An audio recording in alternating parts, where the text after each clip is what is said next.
नमस्कार, स्वागत है आपका द न्यूज़ लॉन्चर पर। मैं हूं अशोक वानखड़े। लेकर आया हूं आपका अपना कार्यक्रम द एक्स-रे। एक खबर है युद्ध के तनाव जैसी, लेकिन सीधे जिन दोष देशों के बीच की ये खबर है, वो सीधे युद्ध में नहीं है, लेकिन प्रॉक्सी खेल रहे हैं। इनके बीच में तनातनी की जब खबर आई तो मुझे लगा एक्स-रे से देखनी चाहिए। चीनी दूतावास पर अटैक से ड्रैगन आग बबूला, जापान से बोला अंजाम बुरा होगा, सीधी दी खुली धमकी। क्या हुआ है जापान और चीन के बीच में? टोक्यो, जो जापान की राजधानी है, टोक्यो में चीनी दूतावास में घुसपैठ की घटना से जापान और चीन के बीच कूटनीतिक तनाव चरम पर पहुंच गया। एक जापानी नागरिक जो खुद को सैनिक बता रहा था, दीवार फांदकर दूतावास में घुस गया और राजनयिकों को मारने की धमकी दी। बीजिंग ने इसे वियना कन्वेंशन का उल्लंघन बताते हुए सख्त कार्रवाई की मांग की है। जापान की राजधानी स्थित चीनी दूतावास की सुरक्षा में बड़ी सेंध लगी। एक शख्स ने दूतावास की दीवार, जैसे कि मैंने कहा, फांद कर अंदर घुस के कोहराम मचा दिया। बीजिंग का दावा है कि यह व्यक्ति खुद को जापानी सेना का एक्टिव सोल्जर बता रहा था। उसने वहां तैनाती चीनी डिप्लोमेट्स को जान से मारने की सीधी धमकी भी दी थी। इस घटना ने दोनों देशों के बीच पहले से जारी कड़वाहट को और बढ़ा दिया। चीन ने इस पर अपनी गहरी नाराजगी जाहिर की। चीनी विदेश मंत्रालय ने इस घटना की पुष्टि करते हुए इसे अत्यंत गंभीर करार दिया। प्रवक्ता लीन जियान के मुताबिक यह घुसपैठ मंगलवार सुबह हुई। पकड़े गए शख्स ने कबूल किया कि उसकी हरकत गैरकानूनी थी। उसने भगवान के नाम पर चीनी अधिकारियों की हत्या करने की बात कही है। जापानी मीडिया रिपोर्ट्स के अनुसार मौके पे एक चाकू भी बरामद हुआ है। हालांकि राहत की बात यह है कि किसी भी स्टाफ मेंबर को कोई चोट नहीं आई। स्थानीय ब्रॉडकास्टर एनएचके की रिपोर्ट ने इस मामले में नया मोड़ दिया है। बताया जा रहा है कि पकड़ा गया शख्स जापानी ग्राउंड सेल्फ डिफेंस फोर्स से जुड़ा हो सकता है। अगर ये सच साबित होता है तो जापान सरकार के लिए अंतर्राष्ट्रीय स्तर पर जवाब देना मुश्किल हो जाएगा। फिलहाल जापानी रक्षा मंत्रालय तथ्यों की जांच करने में जुटा है। हमलावर को टोक्यो पुलिस के हवाले कर दिया गया है। बीजिंग ने इस मुद्दे पर टोक्यो के सामने कड़ा विरोध दर्ज कराया। चीन का कहना है कि यह वियना कन्वेंशन का सीधा उल्लंघन है। दूतावास की सुरक्षा सुनिश्चित करने का मेजबान देश की जिम्मेदारी होती है। चीन ने मांग की है कि जापान इस मामले की गहन जांच करे, दोषियों को ऐसी सजा दी जाए जो मिसाल बने। चीन का आरोप है कि जापान में दक्षिणपंथी विचारधारा हावी हो रही है, जिससे ऐसे हालात बन रहे हैं। यह हमला ऐसे समय हुआ जब दोनों देशों के रिश्ते सबसे निचले स्तर पे हैं। पिछले साल जापानी प्रधानमंत्री सनाए ताइकाची ने ताइवान को लेकर एक बयान दिया था। उन्होंने कहा था कि ताइवान पर हमला होने पर जापान सैन्य कार्रवाई कर सकता है। इसके बाद से चीन ने जापान पर कई तरह के प्रतिबंध लगा दिए हैं, जिसमें सी फूड इंपोर्ट पर बैन और टेक्नोलॉजी एक्सपोर्ट पर भी रोक शामिल है। चीन ने जापान पर दोबारा सैन्यकरण की कोशिश करने का आरोप लगाया है। जापान भी अपनी सालाना डिप्लोमेटिक रिपोर्ट में चीन के साथ रिश्ते की अहमियत को कम करने की तैयारी में है। ताइवान को चीन अपना हिस्सा मानता है और बल प्रयोग से इनकार नहीं करता। ऐसे में दूतावास पर हमले जैसी घटना आग में घी डालने का काम कर रही है। आपको और एक बात मैं बता दूं कि एक सप्ताह पहले की बात होगी। एकाएक रात में, आधी रात में, क्योंकि चीन और जापान के ताइवान को लेके डिफरेंसेस है। जापान अमेरिका लॉबी के साथ है, तो जो अमेरिका कहेगा वही बाय एंड लार्ज जापान कहता है।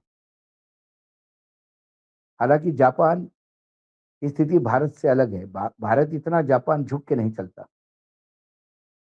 उसकी अपनी एक आर्थिक ताकत भी है, लेकिन सैन्य शस्त्रीकरण में हिरोशिमा नागासाकी के बाद वो बिल्कुल अलग से हो गए हैं। ना मिसाइल, ना कोई एटॉमिक बॉम्ब, क्योंकि उनको युद्ध के विनाश क्या होता है, उनसे ज़्यादा कोई नहीं जानता। लेकिन 2 सप्ताह पहले एकाएक रात को 12 बजे कुछ मिसाइलें तैनात की गई चाइना की तरफ मुँह करके। रात को 12 बजे मिसाइलें तैनात होती है, जनता को पता नहीं पड़ता, जनता उसका विरोध करती है। ये किसी प्राइवेट सेक्टर्स को दिया हुआ ऑर्डर था, जिन्होंने उनके जापान के लिए मिसाइलें बनाई। जापान की जनता के लिए ये भी एक शॉकिंग था। लेकिन जैसे ही चीन की तरफ जापान की मिसाइलें तैनात हुई बॉर्डर पर, दूसरे ही दिन नॉर्थ कोरिया की कुछ लंबी रेंज की मिसाइलें जापानीज़ वाटर का जो सीमा है, समुद्री सीमा, उसके पास आके गिरी। जापान ने इसका कड़ा विरोध किया, तो ताइवान ने इसको एक परीक्षण बताया। ताइवान का एक इनडायरेक्टली इंडिकेशन था जापान के लिए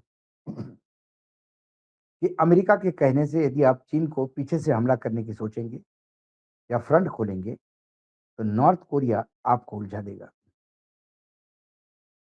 जापान ने मिसाइलें क्यों तैनात की? क्या उस क्षेत्र में कोई तनाव था? ये किसी को समझ में नहीं आया।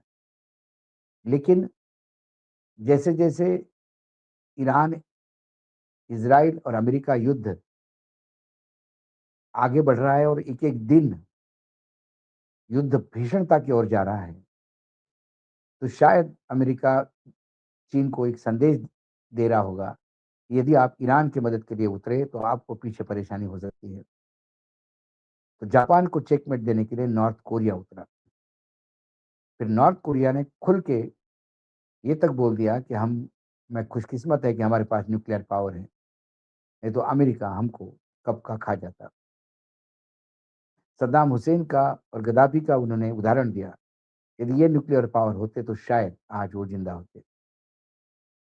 कुल मिलाकर चीन के दूतावास में आदमी घुसना और वो जापान का पैरामिलिट्री फ़ोर्स का आदमी होना, यदि ये बात सच है, तो ये डिप्लोमैटिकली ये मामला आगे जाएगा, तूल पकड़ेगा।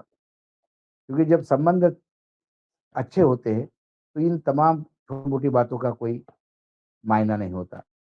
लेकिन जब संबंध खराब होते हैं, तो छोटी-छोटी बातें भी, ये जो चिंगारी है, बड़ा विस्फोट करती हैं। फिलहाल चीन Taiwan, Taiwan America, America Japan, Japan चीन, बीच में कोरिया, पीछे रशिया, ये सब एक-दूसरे पे चेक दिए हुए हैं और मिडल ईस्ट का युद्ध बरकरार है। आज फिर इज़राइल ने जो न्यूक्लियर पावर प्लांट पे हमला किया, उससे रशिया भी बहुत आहत है। कुवैत ने रशियन शिप पे मिसाइल दागी, इससे रशिया भी किस मोड में जाएगा, आने वाला कल का दिन, परसों का दिन पता नहीं। इसी बीच ईरान ने सुबह जो उन पे हमले हुए थे, उसका बदला शाम तक ले लिया और अब तो अमेरिका के भी अब्राहम लिंकन को आँखें दिखा के क्रूज़ मिसाइल की उनको अपने पानी से दूर जाने के लिए मजबूर किया। जब मैं एक्स-रे से देखता हूँ, तो मुझे ये कहीं न कहीं एक तीसरे विश्व युद्ध की तरफ तो नहीं जा रहे हैं। पहले और दूसरे विश्व युद्ध कैसे हुए, जब हम इसको स्टडी करते हैं, तो ऐसी ही छोटी-छोटी घटनाएँ, छोटी-छोटी बातों को लेकर एक कोलाज बनता है और फिर बड़ा विस्फोट होता है। हम तो यही प्रार्थना कर सकते हैं कि तीसरा विश्व युद्ध ना हो, क्योंकि यदि वो होता है, तो वो फिर दक्षिण में लड़ा जाएगा, मिडल ईस्ट और इस क्षेत्र में लड़ा जाएगा। हालाँकि चाइना ने वार्निंग दी है कि उनके पास इंटरकॉन्टिनेंटल बैलिस्टिक मिसाइलें हैं। 20 मिनट के अंदर परमाणु और हाइड्रोजन बॉम्ब बिना इंटरसेप्ट किए हुए अमेरिका के किसी भी कोने में पहुँचा सकते हैं। आज एक्स-रे में इतना ही। कल फिर आता हूँ किसी विषय के साथ। तब तक के लिए नमस्कार। देखते रहिएगा द न्यूज़ लॉन्च।